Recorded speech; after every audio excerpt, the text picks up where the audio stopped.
request the reply from the minister. Thank you. माननीय मंत्री जी, 11:30 बज चुके हैं।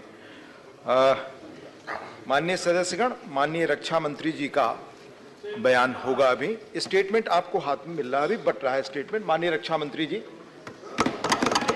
प्लीज स्टेटमेंट मिल रहा है, प्लीज प्लीज प्लीज।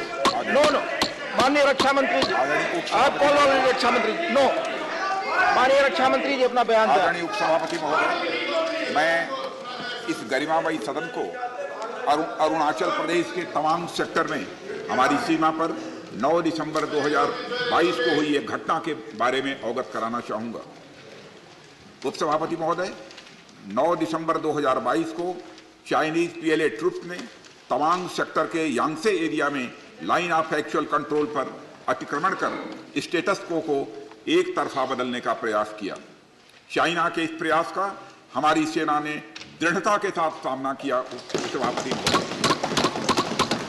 और सदन को यह भी बताना चाहूंगा, इस फेस ऑफ में हाथापाई भी हुई और भारतीय सेना ने बहादुरी से पीएलए को हमारी टेरिटरी में अतिक्रमण करने से रोका और उन्हें उनकी पोस्ट पर वापस जाने के लिए मजबूर कर दिया। इस झड़प में दोनों ओर के सैनिकों को कुछ चोटें आई हैं। उपसभापति महोदय, मैं इस सदन को यह बताना चाहता हूं कि हमारे किसी भी सैनिक की न तो मृत्यु हुई है और न ही कोई गंभीर रूप से घायल हुआ। इंडियन मिलिट्री कमांडर्स के टाइमली इंटरवेंशन के कारण पीएलए सोल्जर्स अपनी लोकेशंस पर वापस चले गए और इस घटना के पश्चात एरिया के लोकल कमांडर ने 11 दिसंबर 2022 को अपने चाइनीज काउंटर पार्ट के साथ स्थापित व्यवस्था के तहत एक फ्लैग मीटिंग भी की और इस घटना पर चर्चा की। चीनी पक्ष को इस तरह के एक्शंस के लिए मना किया गया और सीमा पर शांति बनाए रखने के लिए उन्हें कहा गया। इस मुद्दे को चीनी पक्ष के साथ कूटनीतिक स्तर पर भी उठाया गया है। उपसभापति महोदय, मैं इस सदन को आश्वस्त करना चाहता हूं कि हमारी सेनाएं हमारी भौमिक अखंडता को सुरक्षित रखने के लिए पूरी तरह से प्रतिबद्ध हैं और इसके खिलाफ किसी भी प्रयास को रोकने के लिए सदैव तत्पर है।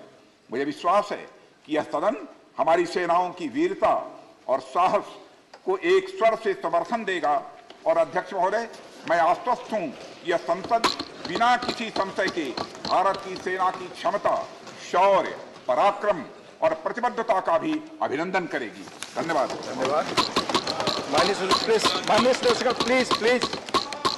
माननीय रक्षा मंत्री के अरुणाचल प्रदेश के तवांग सेक्टर में 9 दिसंबर 2022 को जो घटना घटी उसके बारे में एक विस्तृत वक्तव्य सदन के समक्ष रखा है।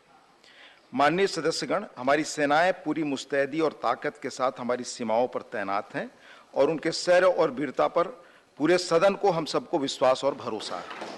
देश की सीमाओं की सुरक्षा और संप्रभुता के लिए सर्वोच्च बलिदान देने में भी हमारे सैनिक सदैव तत्पर हैं और रहेंगे।